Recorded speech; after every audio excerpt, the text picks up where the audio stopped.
আসলাম যে ঝালুরচর বাজারের পাশ দিয়ে আমরা এইটা চরে আসছি। তো এখানে পরিবেশে এসে অত্যন্ত ভালো লাগছে। সারা রাত্রেও আমাদের অনেক সঙ্গীত চর্চা হয়েছে। এখানে ব্যাপারটা এসে আমার অত্যন্ত ভালো লাগলো। এখানকার মানুষ অত্যন্ত সহজ সরল। এই যে একজন কৃষককে পেলাম আমাদের ধান খেতে আসছে। তো একটা বিষয় আমি এইখানে এই আলোচনার ভিতরে আনতে চাচ্ছি গো বাসু, যেমন আমরা পরীক্ষা দিতে যাই না, যেমন এসএসসি পরীক্ষা দেওয়ার সময় এসএসসি পরীক্ষার দেওয়ার আগে কিন্তু একটা সিলেবাস দেয়। সেই সিলেবাসের বাইরে কিন্তু পরীক্ষায় কোনো প্রশ্নপত্র আসে না। তাহলে এখন আমরা যে সিলেবাসটার পরে আমাদের পরীক্ষা নেওয়া হবে, সেই সিলেবাস বহির্ভূত প্রশ্ন যদি কেউ মুখস্থ করে, সে কি সেই পরীক্ষায় পাশ করতে পারবে? বুঝলেন স্যার? না। আমাদের এই যে আমাদের ইনসানের একটা সিলেবাস দেওয়া হয়েছে। মৃত্যুর পরে সেই সিলেবাসের ভিতর থেকেই ইমান পরীক্ষার প্রশ্নটা করা হয়। আমাদের সিলেবাস কী গো? কোরআন আমাদের সিলেবাস। এই কোরআন বহির্ভূত কোনো প্রশ্ন আমাদেরকে করা হবে না। যেমন আমরা জানি যে আমাদের মৃত্যুর পরে মান রাব্বুকা, মান দিনুকা, মান হাজা রাজুলুন, এই তিনটি প্রশ্নের মাধ্যমে কবরে ইমান পরীক্ষা করা হবে। কিন্তু এই কোরআনের এই সিলেবাসের ভিতরে ওই প্রশ্ন ওইভাবে করা হবে এই মর্মে কোরআনে কোনো আয়াত আসে না। কাজেই সিলেবাস বহির্ভূত প্রশ্ন কোরআনে মানে সেদিন পরীক্ষায় আসবে না। এই কোরআনের ভিতরে কি আছে আমি সেটা একটু পরে বলি। এই কোরআনের ভিতরে আমাদের ইমান পরীক্ষার বিষয়ে যে কথাটা আসছে সেটা এরকম, আল্লাহ রাব্বুল আলামিন সেদিন পা উন্মোচন করে পায়ে সেজদা দিতে বলা হবে। আল্লাহ পাকের পায়ে সেজদার মাধ্যমে সেদিন ইমান পরীক্ষা করা হবে। যারা পৃথিবীতে আল্লাহর পায়ে সেজদা করে নাই, তারা কিন্তু ওই দিন আল্লাহর পায়ে সেজদা না করলে সেই ব্যক্তি শয়তান থেকে পবিত্র হয় না। আর পবিত্র হয় না বিধায় সালিমত্ব অর্জন করে না। আর সালিম অবস্থায় সে সেজদা করে না বিধায় সেদিন প্রকৃত আল্লাহর পায়ে সেজদা করতে পারছে না। সূরা কালামের 42-43 পড়ে। তাহলে এখন আমরা এই আল্লাহ পাকের পায়ে পা কোথায় পাবো যে যেখানে যে সেজদা দেব?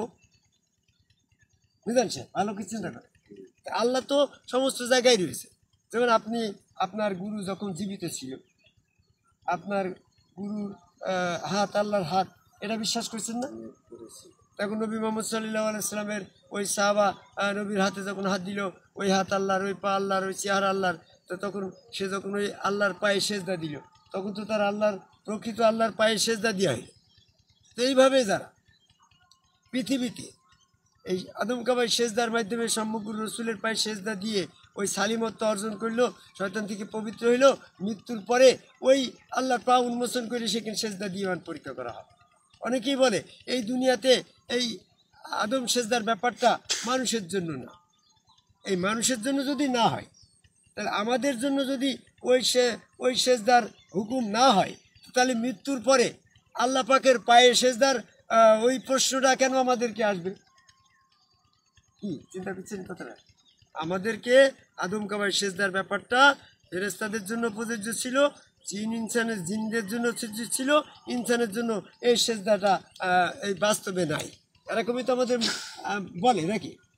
তো এটা যদি আমাদের সিলেবাসের ভিতরে না থাকে, আমাদের কর্মক্ষেত্রের ভিতরে না থাকে, আমাদের কোরআনের ভিতরে এইরকম কোনো নির্দেশনা না থাকে, তাহলে আমাদের ইমান পরীক্ষা করার সময় পায়ে সেজদার কথাটা কেন আসবে বাবা? চিন্তা করে। তাহলে নিশ্চয়ই এখানে মৃত্যুর পরে যে পরীক্ষাটা আসছে, সেই পরীক্ষাটা ইবলিসের জন্য যে পরীক্ষা, মুমিনের জন্য সেই পরীক্ষা। সূরা আনফালের 25 নম্বর আয়াত। তো তাহলে ওই পরীক্ষা তার সিলেবাসের ভিতরে আসছে, ওই পরীক্ষাটা আমাদেরও নেওয়া হচ্ছে, তাহলে নিশ্চয়ই ওই সেজদাটা দুনিয়াতে আমাদের সিলেবাসভুক্ত ছিল, সিলেবাসের ভিতরে ছিল। নাহলে আমাদেরকে কেন পায়ে সেজদা করতে বলা হচ্ছে? বাসু, সিলেবাস কিন্তু যদি ফেরেশতা, জিন, এদের সিলেবাস একটা, যে সিলেবাসের ভিতরে আদম সেজদা, আর আমাদের ইনসান মানুষ, আমাদের সিলেবাসের ভিতরে আদম সেজদা নাই, তাহলে সিলেবাস তো দুইটা হয়ে গেল। বুঝতে পারছেন কথা? আমরা ইনসান, আমাদের সিলেবাস হচ্ছে আদম সেজদা বহির্ভূত। আমাদের যে সিলেবাস দিয়েছে এই সিলেবাসের ভিতরে আদম হয়ে আদমকে সেজদা করার কোনো বিধান নেই। আর জিন এবং ফেরেশতা এদের সিলেবাসে বলা হয়েছে আদম কাবায় আল্লাহকে সেজদা কর। তাহলে সিলেবাস দুইটা হলো না? তাহলে পরীক্ষা তো দুই রকমের হওয়ার কথা। মৃত্যুর পরে যে এক সিলেবাস একটা এই পায়ের সেজদার মাধ্যমে ইমান পরীক্ষা করা হবে, এটাই যখন আসছে তাহলে এই দুনিয়াতেও এই সিলেবাস দুইটা নয়, সিলেবাস একটা। যে সিলেবাসটা হচ্ছে কোরআন, এই কোরআনের ভিতরেই আদম সবাই আল্লাহকে সেজদার মাধ্যমে ইমান তোমাকে ইমান অর্জন করতে হবে। আর মৃত্যুর পরেও যে সেই একই সেজদা দিয়ে তোমার জান্নাত জাহান্নাম নির্ধারণ করা হবে। ইয়া সূরা কালামের 42 নম্বর আয়াতে বলছে ইয়াউমি ইয়াকশাফু আন শাক্কিন ইলা সুজুদান, আর সেদিন আল্লাহ পাকের পা উন্মোচন করে পায়ে সেজদা দিতে বলা হবে। তারা সেজদা দিতে পারবে না যারা দুনিয়াতে সালিম অবস্থায় এই সেজদা করে নাই। তাহলে নিশ্চয়ই দুনিয়াতে আমাদের এই সিলেবাস ছিল, আদম পায়ের সেজদার এই আল্লাহ পাকের সরাসরি পায়ের সেজদার এই সিলেবাসটা ছিল, তার জন্য আমাদের পরীক্ষায় আসছে। যেমন হযরত আলীর ক্ষেত্রে মোহাম্মদ সাল্লাল্লাহু আলাইহি ওয়াসাল্লামের হাত আল্লাহর হাত, সূরা আল ফাতিহা 10 নম্বর আয়াত অনুসারে সে সেখানে ওই হাত পাইলো, আল্লাহর পা পাইলো, সেখানে সেজদা দিল। আপনার গুরুর নাম কি যেন? শাহ মোহাম্মদ সাহেব আলী। আপনি সাহেব আলী চিশতির পায়ে সেজদা দিয়ে ওই পা আল্লাহর, ওই চেহারা আল্লাহর। আমি আমার গুরু হযরত খাজা নিজামুদ্দিন আহমেদ চিশতির হাত আল্লাহর, পা আল্লাহর, চেহারা আল্লাহর। উনি যখন জীবিত ছিল, ওই জীবিত অবস্থায় যখন আমি পা পাইছি, তখন সে জীবিত অবস্থায় যে আল্লাহর পায়ে সেজদা করছে। আমার গুরুর ভিতরে তো আল্লাহ ছিল, আল্লাহ তো সব জায়গায় রয়েছে না। হুন আকরাম ইলামিন হাবিব। তাহলে আমাদের গুরু দেহের ভিতরে যে আল্লাহ ছিল, ওই আল্লাহর বিশ্বাস করার সময় গুরুকে ডিলেট করে ওই হাত আল্লাহর, পা আল্লাহর, চেহারা আল্লাহর, ওখানে যদি আমি সঙ্গে আল্লাহ বিশ্বাস করে আল্লাহ ধরি, আল্লাহর পায়ে সেজদা করতে, সঙ্গে আল্লাহর পায়ে তো করলাম। এইটা যারা বাস্তব করবে, মৃত্যুর পরে যে তারা সেদিন স্বয়ং আল্লাহর পায়ে সেজদা করবে। এটা হচ্ছে আমাদের সিলেবাস। আর এই আল্লাহর পায়ে পায়ে সেজদা দিবান পরীক্ষা করা সূরা কালামের 42-43 নম্বর আয়াতের এই সিলেবাসটা যেহেতু আমাদের পরীক্ষায় আসছে, তাহলে আমাদের দুনিয়াতেও এই কর্ম, এই সেজদা থেকে যারা বিরত রাখার জন্য বলছে, এটা এই সিলেবাসটা মানুষের জন্য না, এটা জিন ইনসানের জন্য, জিন ফেরেশতাদের জন্য, এটা ইনসানদের জন্য না। তাহলে সিলেবাস তো পৃথিবীতে দুইটা দেয় নাই, সিলেবাস তো কোরআন একটা। এই কোরআনের ভিতরে এটা আছে।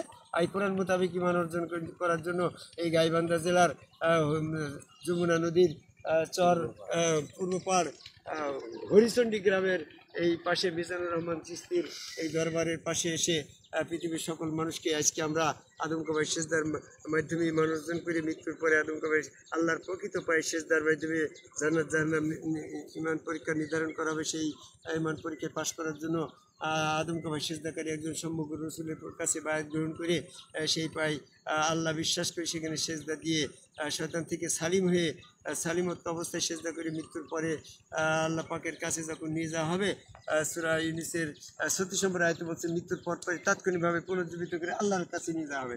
সেদিন যে আল্লাহর পা উন্মোচন করে সেখানে সেজদা দিতে বলা হবে। সেই সেজদার সময় ইমান পরীক্ষায় পাশ করার জন্য এখন আমাদেরকে এই সেজদা করে যেতে হবে। সেই জন্য সেজদা করার আহ্বান করে আমার কথা শেষ করি। জয়।